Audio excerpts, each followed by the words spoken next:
तो एकमेव राजा माझा शिवबा होता, तो एकमेव राजा माझा शिवबा होता. असे स्वराज्य संस्थापक छत्रपती शिवाजी महाराज. काळ्या मातीवर अभिमानाची दरी कोरणारे मावळ्यांची वचने, विठू माझा लेकूर बाळा संगे गोकुळाचा मेळा अशा म्हणणाऱ्या संतांची संत भूमी, जुलमी जातीयवादांविरोधात दंड ठोकून बंड पुकारणारे, शिक्षणाची गरज कैवारी आणि स्त्री शिक्षणाचा आधार मानला जातो. महात्मा ज्योतिबा काऊन टेन्शन घेऊन राहिला. स्त्री शिक्षणाची आद्य दैविका माता सावित्रीबाई फुले. शिक्षण आरक्षण आणि समानता, शिक्षण आरक्षण आणि समानता पसरवणारे माझे छत्रपती शाहू महाराज. दीनदुखियांच्या सेवेत ज्यांनी आयुष्य अर्पण केलं, दीनदुखियांच्या सेवेत ज्यांनी आयुष्य अर्पण केलं आणि स्वच्छतेतच देवत्व आहे हे जगाला पटवून देणारे राष्ट्रसंत गाडगेबाबा, ज्यांच्या अभंगांनी जनमानस जागृत झाला ते संत श्रेष्ठ तुकाराम महाराज. ना राजमहालात जन्म न सोन्याचा वारसा, ना राजमहालात जन्म न सोन्याचा वारसा, तरी शब्दात होता क्रांतीचा ठसा, तरी शब्दात होता क्रांतीचा ठसा. अशा त्या लोकशाहीराला फकीरा कादंबरीचे जनक आणि ज्यांनी रशियामध्ये जाऊन छत्रपती शिवाजी महाराजांचे जागर केले ते साहित्य सम्राट अण्णाभाऊ साठे. पशु का होत बनैया नरका कछु न होय, पशु का होत बनैया नरका कछु न होय, असे सांगत संत कबीरदासजी आपल्याला म्हणतात की जनावरांच्या मांसाचा तरी उपयोग होऊ शकतो, परंतु या माणसाचा काय उपयोग. आणि त्या पुढे जाऊन ते आपल्याला सांगतात की पशु का होत बनैया नरका कछु न होय, एक बार नरकलनी करे तो नरका नारायण होय. म्हणजे माणसाच्या कर्मावरून त्याचे कर्तृत्व ठरवलं जातं. म्हणून तुमचे कर्म चांगले असले पाहिजे, माणसाचे कर्म चांगले असले पाहिजे हे सांगणारे काळाच्या पुढे चालणारे हिंदी साहित्य कवी संत कबीरदासजी महाराज. माता जिजाऊ लोकमाता अहिल्याबाई होळकर आणि माता रमाई. माता रमाई काय लिहू तुझ्यावरी शब्द हे सुचत नाही, माता रमाई काय लिहू तुझ्यावरी शब्द हे सुचत नाही, आणि 4-2 शब्दात तुला लिहावं कष्ट तुझे इतकेही सोपे नाही, कष्ट तुझे इतकेही सोपे नाही.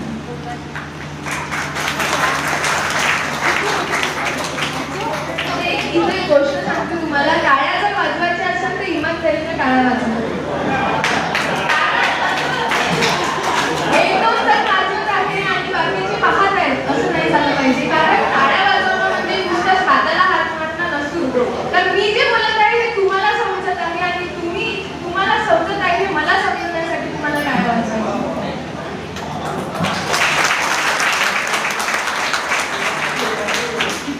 एक गोष्ट सांगते, टाळ्या वाजवणाऱ्यांचे 3 प्रकार असतात. किती प्रकार असतात? 3 प्रकार.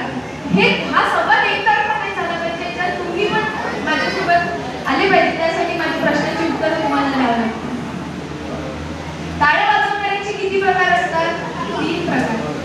पहिला प्रकार म्हणजे असा की एखाद्या माणसाला म्हणजे समोरच्या माणसाला जर आपली काही कविता आपली ओळ जर आवडली तर तो पटकन टाळ्या वाजवून येतो. तुम्हाला सांगते असे लोक जीवनात कधीच मागे नाही राहू शकत. जगाच्या पंक्तीत समोर बसणारे ते लोक. दुसरा प्रकार म्हणजे असा की तो आपल्या आजूबाजूला पाहतो की माझ्या भावानी वाजवल्या का, माझ्या समोरच्यानी वाजवल्या का, मागच्यानी वाजवल्या का आणि मग मी वाजवणार. हे लोक नेहमी जीवनात कन्फ्युज राहतात. पोरगी बघायला गेला की आपल्या मित्राला विचारतात तुला आवडली, अरे लग्न तुला करायचं आहे का, हे लोक जीवनात कन्फ्युज राहतात. हा दुसरा प्रकार. आणि तिसरा प्रकार म्हणजे असा की आपण काही बोलत आहोत तर ते आपल्या हाताची घडी मारत असतात. तुम्ही काही बोला, तुम्ही किती चांगलं बोला, तुम कुछ भी बोलो हम ताली नाही बजाएंगे. म्हणजे जसं त्यांची ग्रामपंचायत टॅक्स घेते टाळ्या वाजवण्यावर, तर दुसऱ्या तिसऱ्या प्रकारात म्हणणं असं की दुसऱ्या तिसऱ्या प्रकारात येऊ नका, पहिल्या प्रकारात राहा, जीवनात पुढे चालत राहा आणि पटकन तुम्हाला काही आवडलं तर त्याची टाळ्या वाजवून मला सांगा. आणि आता टॉपिकवर येऊ, विषय भटकलो आपण.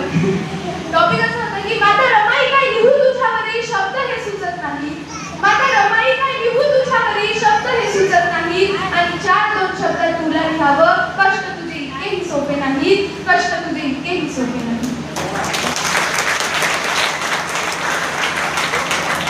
पुढची परिस्थिती कितीही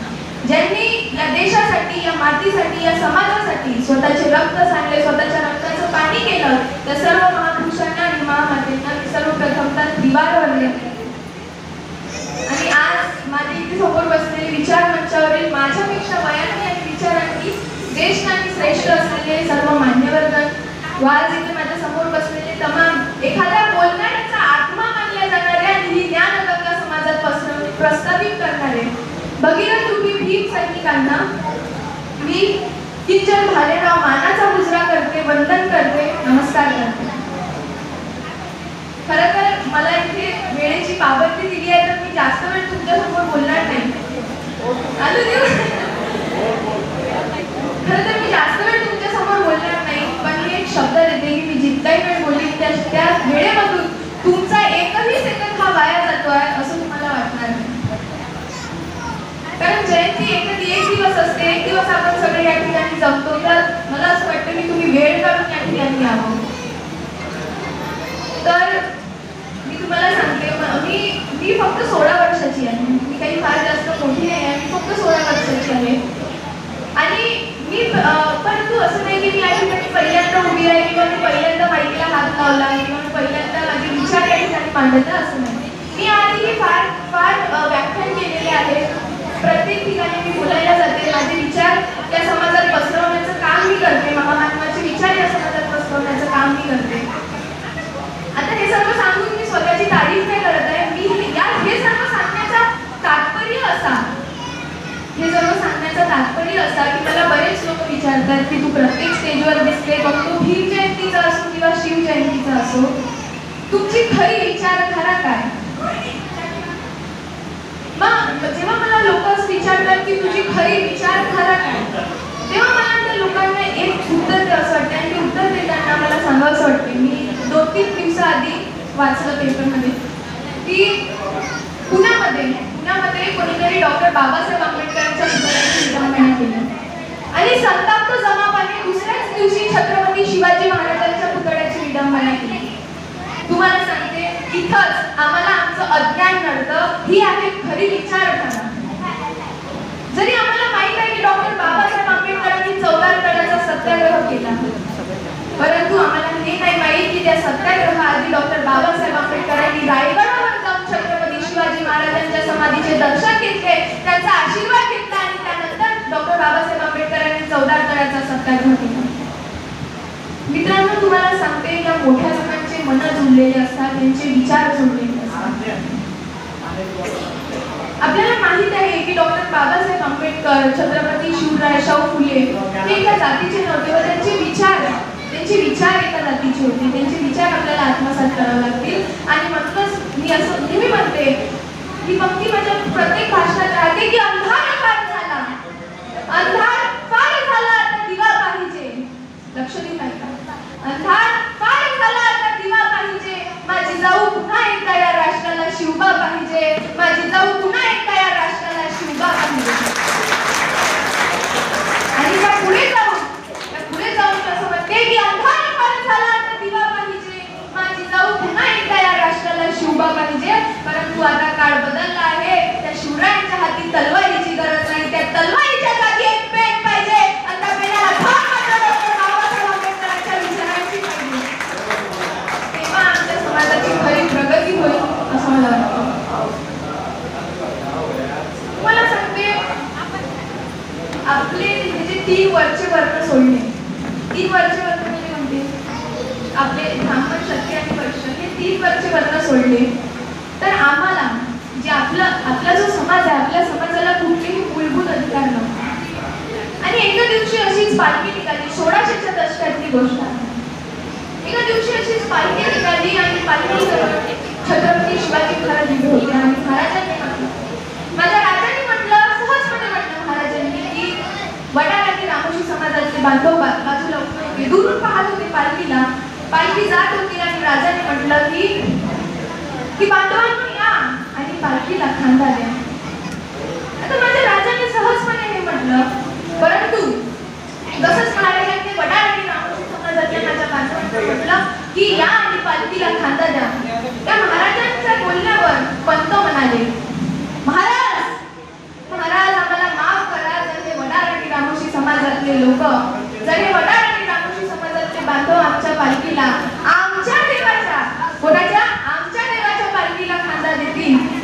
आमचा देव पाठेल, आमचा आमचा धर्म बुडेल आणि आमचा देव भागेल. तुम्हाला सांगते 1600च्या दशकात छत्रपती शिवाजी महाराजांनी माझ्या राजाने विज्ञानवाद मांडला. माझा राजा म्हणाला, याहो पंत, अहो पंत, एक गोष्ट लक्षात ठेवा की जेव्हा हा देव नुसताच दगडाचा होता तेव्हा त्या दगडावर छन्नी आणि हतोड्याने घाव घालून माझ्या वडाळी आमोशी समाजातल्या माझ्या बांधवांनी या दगडाला मृत स्वरूप देव पण प्राप्त करून दिलं.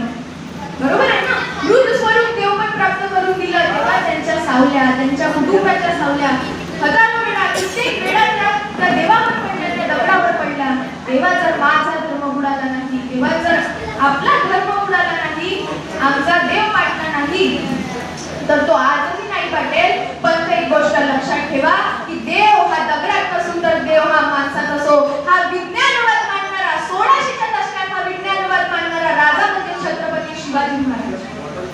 तुम्हाला सांगते, आज आपल्याला या महामानवांच्या विचारांखाली, या महामानवांच्या झेंडे दाखवून आपल्याला वेगवेगळं केलं जातं. आणि ते कोण करतं हेही तुम्हाला माहिती आहे. जरी लोक म्हणत असतील की आम्ही विश्वगुरु बनत आहोत, परंतु आपण खऱ्या अर्थाने त्या दिशेने जात आहोत का, हे मला असं वाटत नाही.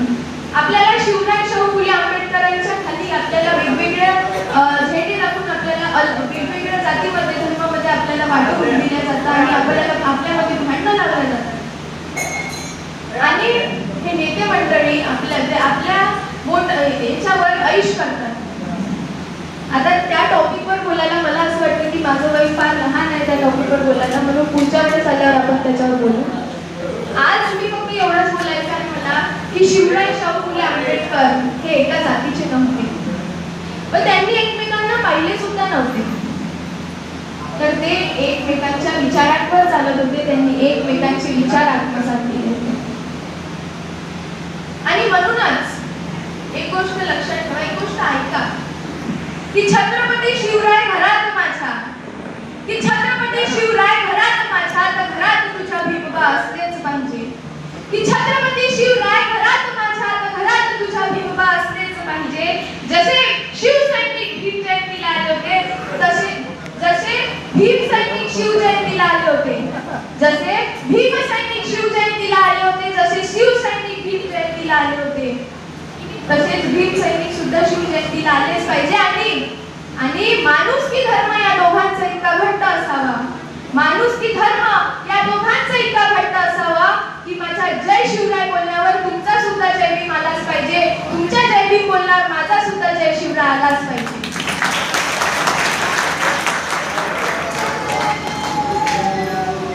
आज आपण या ठिकाणी फार छान असा कार्यक्रम आयोजित केलेला आहे. आणि मला एका बाजूला आपण जयंती निमित्त एवढे छान छान कार्यक्रम आयोजित करत आहोत, परंतु त्याच दुसऱ्या बाजूने जर आपण पाहिलं, कारण प्रत्येक सिक्क्याचे दोन बाजू असतात आपल्याला माहिती आहे, आणि दुसऱ्या बाजूने जर आपण पाहिलं तर आज आपले मुलं बाळा, आपला समाज खऱ्या अर्थाने प्रगती करतोय का, हा फार मोठा प्रश्न आपल्या समोर उपस्थित होतो. तुम्हाला सांगते, तुम्ही कधी विचार केला आहे का की ज्या वयात माझा तथागत सिद्धार्थ गौतम बुद्धांना ज्ञान प्राप्ती झाली, ज्या वयात छत्रपती शिवाजी महाराजांनी स्वराज्य स्थापित केले, ज्या वयात डॉक्टर बाबासाहेब आंबेडकरांनी शपथ घेतली की मी या देशात अस्पृश्यता हद्दपार करून टाकेल, ज्या वयात माझ्या ज्ञानेश्वर माऊलींनी ज्ञानेश्वरी नावाचा ग्रंथ लिहिला, ज्या वयात माझ्या सावित्रीबाई फुलेंनी माझ्या स्त्रियांच्या अधिकारांसाठी, शिक्षणासाठी दगड, धोटे, शेताचे वार सहन केले, त्या वयात आज आमची पिढी काय करत आहे, त्या वयात आज आमची पिढी काय करत आहे, हा सर्वात मोठा प्रश्न आपल्या समोर उपस्थित होतो. आणि म्हणूनच आज जयंती निमित्त सर्वांना सांगायची इच्छा होते. जयंती निमित्त मला सांगायचं आहे की अहो, बाबासाहेबांकडे काय होतं, बाबासाहेबांची कुठली अशी परिस्थिती होती का खूप असे धनाढ्य घरातून तर नव्हतेच, आणि धनाढ्य नसून धनही नव्हतं आणि मूलभूत अधिकारही नव्हते. बाबासाहेबांची कुठलीही परिस्थिती नसताना अहो काय परिस्थिती होती, वर्गाच्या बाहेर बसावं लागायचं. आता हे सर्वांनाच माहिती आहे की बाबासाहेबांना वर्गाच्या बाहेर बसावं लागायचं, त्यांना मूलभूत अधिकार नव्हते हे सर्वांना माहिती आहे. तरी मी सांगते की डॉक्टर बाबासाहेब आंबेडकरांना वर्गाच्या बाहेर बसावं लागायचं. 5वीतल्या वर्गातले चिमुकले बाबासाहेब वर्गाच्या बाहेर बसायचे. इंग्रजांचा राज्य होता आणि कधी कधी एखादा इंग्रज अधिकारी जर शाळेत आला इन्स्पेक्शनसाठी तर 5वीतल्या वर्गातले चिमुकले बाबासाहेबांना वर्गाच्या बाहेर बसावं लागायचं आणि बाकीचे सर्व मुलं वर्गाच्या आत बसायचे. तो इंग्रज अधिकारी कधी मध्ये इन्स्पेक्शन साठी आला तर तो इंग्रज अधिकारी वर्गात बसलेल्या पोरांना प्रश्न करायचा. तुम्हाला सांगते एकाही पोराला प्रश्नाचे उत्तर यायचे नाही. एकाही पोराला प्रश्नाचं उत्तर यायचे नाही. ते 5वीतल्या वर्गातले चिमुकले बाबासाहेब वर्गाच्या बाहेर हात वर करून म्हणायचे की साहेब मी देतो तुम्हाला उत्तर. आणि त्या अधिकाऱ्याने केलेल्या प्रश्नाचे धडाधड बाबासाहेब उत्तर द्यायचे. आणि नंतर तो अधिकारी म्हणायचा की आज तुमच्या शाळेची तुमच्या वर्गाची लाज त्या उघड्याच्या बाहेर बसणाऱ्या पोरांना राखली. आणि अधिकारी बाबासाहेबांना विचारायचे की बाळा तुझं नाव काय? आणि बाबासाहेब म्हणायचे चिमुकले बाबासाहेब म्हणायचे की माझं नाव भिवा. साहेब माझं नाव भिवा, मला भिवा म्हणतात. माझं नाव भीमराव रामजी आंबेडकर. आणि अधिकारी म्हणायचा की भिवा सांग, मग तुला एक प्रश्न करू का? भिवा सांग, त्याचं उत्तर देशील का तू? तर बाबासाहेब म्हणायचे की हो साहेब देईन ना उत्तर. आणि अधिकारी प्रश्न करायचा आणि अधिकाऱ्याने प्रश्न केला की भिवा सांग मग या भूतलावर या पृथ्वीपासून सर्वात दूरचा ग्रह कोणता? काय प्रश्न केला? या भूतलावर पृथ्वीपासून सर्वात दूरचा ग्रह कोणता?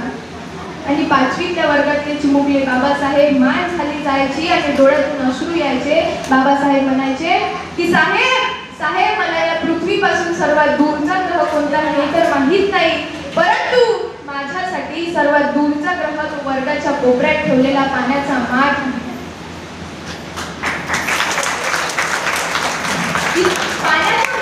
पाणी पिण्याचा सुद्धा अधिकार नव्हता. पाणी पिण्यासाठी सुद्धा संघर्ष करावा लागायचा. आणि म्हणूनच जे लोक आज जयंती निमित्त रॅलीमध्ये दारू वगैरे पिऊन नाचतात त्या लोकांना एकच सांगायचं आहे की मित्रांनो नाचायचं आहे, नाचा. कारण ते तुम्हाला दिलेला संघर्ष आहे, आपल्या बाबांनी केलेला संघर्ष आहे, त्याला तुम्ही सेलिब्रेट केलंच पाहिजे. परंतु जे लोक दारू वगैरे पिऊन नाचतात त्यांना मला फक्त एकच गोष्ट सांगायची आहे की त्या दारू तुम्ही जे पाणी टाकून मिसळून पिताना त्या पाण्यासाठी आपल्या बाबांना किती संघर्ष केला आहे हा संघर्ष विसरू नका. आणि मग त्या ग्लासला हात लावून दाखवा. जेव्हा आपल्याला तो संघर्ष आठवेल तेव्हा आपले हात पसरतील त्या ग्लासला हात लावून दाखवा. आज विद्यार्थी वर्गांना आणि इथल्या सर्व लोकांना मला सांगायचं आहे की मोठं किती होता आलं पाहिजे. की जीवनात सर्वाधिक धन संपत्ती कमवणं किंवा वयाने मोठं होणं म्हणजे मोठं होणं का? आता इथे फारसे लोक म्हणजे प्रत्येकाची मोठं होण्याची व्याख्या वेगळी असते. तर मला थोडी शांतता राखावी. आता जीवनामध्ये सर्वाधिक मोठं होणं म्हणजे काय? तर त्यांना मला एक गोष्ट सांगायची आहे. माझी मोठं होण्याची व्याख्या सांगायची. तर प्रत्येकाची मोठं होण्याची व्याख्या वेगळी राहते. मला तुम्हाला माझा पॉइंट ऑफ व्ह्यू सांगायचा आहे. माझी व्याख्या सांगायची आहे की आपल्याला डॉक्टर बाबासाहेब आंबेडकरांइतकं मोठं होतं आलं पाहिजे. कोणा इतकं मोठं होतं आलं पाहिजे? आपल्याला डॉक्टर बाबासाहेबांइतकं मोठं होतं आलं पाहिजे. की कुठलीही परिस्थिती नसताना छत्रपती शाहू महाराजांनी त्यांना मदत करावी. काहीच परिस्थिती नव्हती, छत्रपती शाहू महाराजांनी त्यांना मदत करावी. आणि छत्रपती शाहू महाराजांच्या मदतीने ते अमेरिकेच्या कोलंबिया विश्वविद्यापीठामध्ये शिक्षणाकरिता जावे आणि शिक्षण घेऊन अमेरिकेतून भारतात परत यावे. आणि त्याच अमेरिकेतल्या एका निग्रो बनवल्या जाणाऱ्या जातीतल्या बराक ओबामा नावाच्या पोरानं डॉक्टर बाबासाहेब आंबेडकरांची प्रेरणा ही घ्यावी आणि डॉक्टर बाबासाहेब आंबेडकर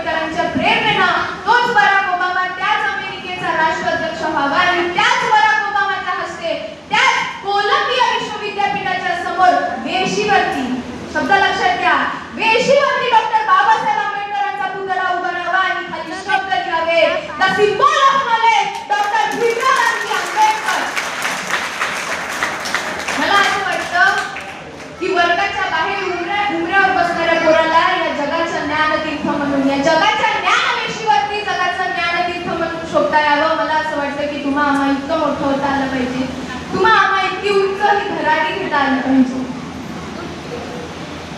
आणि आज इतका संघर्ष करूनही आमचे लोक म्हणतात, आमचा समाज म्हणतो की डॉक्टर बाबासाहेब आंबेडकरांनी आम्हाला संविधानाव्यतिरिक्त दिलंच काय आहे, त्यांनी आमच्यासाठी केलंच काय आहे. त्या लोकांना मला फक्त एकच गोष्ट सांगायची आहे. आणि मला वाईट या गोष्टीचं वाटतं. मला आई म्हणाल्या की महिलांवर बोल. आता महिलांवर काय बोलू मी? महिलांवर बोलण्याची गरज पडत आहे. हीच सर्वात मोठी आपल्याला विडंबना आपल्या समाजासाठी निर्माण होत आहे की महिलांवर बोलण्याची गरज का पडत आहे. महिलांना आज जे बोलण्याचे, चालण्याचे, वागण्याचे, हसण्याचे, खेळण्याचे, शिक्षणाचे अधिकार मिळत आहे, ते अधिकार आपल्याला डॉक्टर बाबासाहेब आंबेडकरांनी दिलेले आहेत. यावर बोलण्याचं झालं तर मला फक्त त्यांना एवढंच म्हणायचं आहे की आज तू कुणाचीही सावली नाही, तू स्वतःचा आकाश आहेस. आज तू कुणाचीही सावली नाही, तू स्वतःचा आकाश आहेस. तुझ्या उडण्याला डॉक्टर बाबासाहेब आंबेडकरांच्या संविधानामुळे, त्यांच्या विचारांमुळे श्वास आहे. तुझ्या उडण्याला डॉक्टर बाबासाहेब आंबेडकरांच्या विचारांमुळे श्वास आहे. यावर जर खोलात गेलं तर डॉक्टर बाबासाहेब आंबेडकरांनी महिलांसाठी केलेले अधिकार आपल्याला दिसतात. महिलांना दिलेले अधिकार आपल्याला दिसतात की पहिले काय होतं, चूल आणि मूल, चूल आणि मूल हीच आपली जिंदगी होती, हेच आपलं आयुष्य होतं. परंतु डॉक्टर बाबासाहेब आंबेडकरांनी म्हटलं की जर माझ्या समाजाची प्रगती मला पोचायची असेल, जर माझा समाज मला प्रगती, माझा समाजच नसून तर जर माझा देश मला प्रगत करायचा असेल तर माझ्या देशातल्या महिला, माझ्या समाजातल्या महिला शिक्षित झाल्या पाहिजे. आणि म्हणून जरी महात्मा फुलेंनी स्त्री शिक्षणाचे दरवाजे उघडे केले, तसंच डॉक्टर बाबासाहेब आंबेडकरांनी स्त्री शिक्षणाला, डॉक्टर बाबासाहेब आंबेडकरांनी स्त्री शिक्षणाला संविधानिक आणि शासकीय हक्क प्राप्त करून दिले. हिंदू कोणती हे बाबासाहेबांनी दिलेल्या हक्कांमधून सर्वात मोठा हक्क आहे. आपल्याला जाणून घेतलं पाहिजे, आपण जाणून घेतलं पाहिजे. कारण स्त्रियांची म्हणजे असं होतं की इज्जत पैसा, प्रॉपर्टी पोराच्या हाती आणि इज्जत स्त्रियांच्या हाती होती. असं का बरं? तर डॉक्टर बाबासाहेब आंबेडकरांनी आपल्याला मालमत्तेचा हक्क प्राप्त करून दिला. प्रसूती, रजा, स्त्रियांचे प्रत्येक अधिकार डॉक्टर बाबासाहेब आंबेडकरांनी आपल्याला प्राप्त करून दिला आहे. आणि म्हणूनच जर यापुढे कोणी विचारलं की डॉक्टर बाबासाहेब आंबेडकरांनी आमच्यासाठी केलंच काय आहे, तर त्याला अभिमानाने नाही तर नावाने सांगा की डॉक्टर बाबासाहेब आंबेडकरांनी आम्हाला मुलगी नाही तर माणूस म्हणून जगण्याचा अधिकार दिलेला आहे. बाबासाहेबांबद्दल बोलायचं झालं तर बाबासाहेब म्हणजे नेमकं काय हे सांगताना आचार्य अत्रे असे म्हणतात की बाबासाहेब म्हणजे धर्म मार्गदर्शकांचा आणि वर्ण वर्चस्वाचा कोतडा फोडून त्याची आतडी बाहेर काढणारी वाघ नखेडून. बाबासाहेब म्हणजे या देशात जितकेही धर्मपंडित होऊन गेले त्या धर्मपंडितांना जितका अभ्यास नसेल, अगदी कुराण, बायबल, गीतापासून तर गुरु ग्रंथ साहेबांपर्यंत प्रत्येक ग्रंथ चाळून त्याचा बारकाईने अभ्यास करणारे धर्मपंडित म्हणजे डॉक्टर बाबासाहेब आंबेडकर. या देशामध्ये जितकेही कृषी तज्ञ होऊन गेले त्या सर्व कृषी तज्ञांना ज्याच्या एकाच्या शेतीचा पॉलिसीचा अभ्यास केल्याशिवाय पुढे जाता येत नाही, तो कृषी तज्ञ म्हणजे डॉक्टर बाबासाहेब आंबेडकर. या देशामध्ये जितकेही अर्थतज्ञ होऊन गेले त्या सर्व अर्थतज्ञांना ज्या एका अर्थतज्ञाचा अभ्यास केल्याशिवाय पुढे जाता येत नाही, तो अर्थतज्ञ म्हणजे डॉक्टर बाबासाहेब आंबेडकर. आणि तुम्हाला काही वेगळं सांगायची गरज नाही, कारण या देशामध्ये आम्हाला सर्वांना माहिती आहे की 6,500 जाती आहेत. किती जाती आहेत? 6,500 जाती आहेत. हजारो पोट जाती आहेत. परंतु अगदी मराठ्यांना मराठ्यांचा, धनगर बांधवांना धनगरांचा, मातंगांना मातंगांचा आणि अगदी बोद्धांना बोद्धांचा प्रत्येक जितका अभ्यास नसेल, त्यांचे जितका हक्क त्यांना माहीत नसेल, तितके हक्क, तितका त्यांचा अभ्यास आणि तितके त्यांचे मूलभूत हक्क त्यांना प्राप्त करून देणारा माणूस म्हणजे डॉक्टर बाबासाहेब आंबेडकर.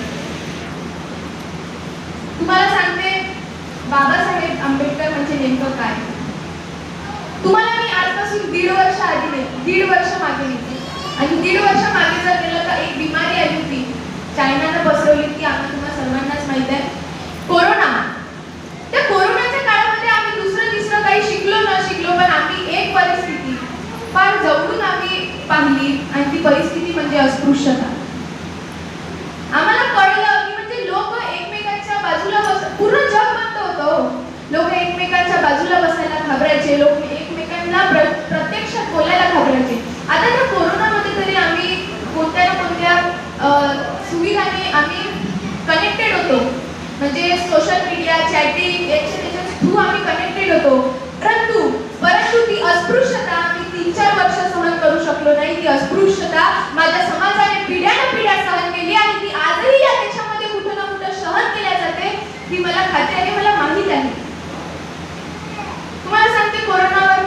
लस आली तरी कोरोना गेला नाही. गेला होता का? नाही. कोरोनावर दुसरी लस आली तरी कोरोनामध्ये काही खास फरक पडला नाही. आणि तिसरा बूस्टर डोस जेव्हा आला तेव्हा थोडंसं वातावरण शांत झालं आणि माणूस परत रूढीवर लागला. परंतु माझ्या समाजाच्या अस्पृश्यतावर 14 एप्रिल 1891 साली या जगात एकच लस जन्माला आली आणि त्या लसीचं नाव म्हणजे डॉक्टर भीमराव रामजी आंबेडकर. त्यांनी गुलामगिरीची साखळी तोडून संपूर्ण जगाला मुक्त केलं व शिवाय संघटित व्हा आणि संघर्ष करा हा संदेश जगाला दिला. आणि म्हणूनच तुम्हाला सांगते, चाय बनवणारा हा प्रधानमंत्री बनतो हे सांगण्यापेक्षा सांगा की वर्गाच्या बाहेर बसणारा विद्यार्थी देशाचे संविधान लिहून जातो आणि त्या संविधानामुळे चाय बनवणारा प्रधानमंत्री बनतो हे सांगा. हे जास्त प्रेरणादायी ठरेल.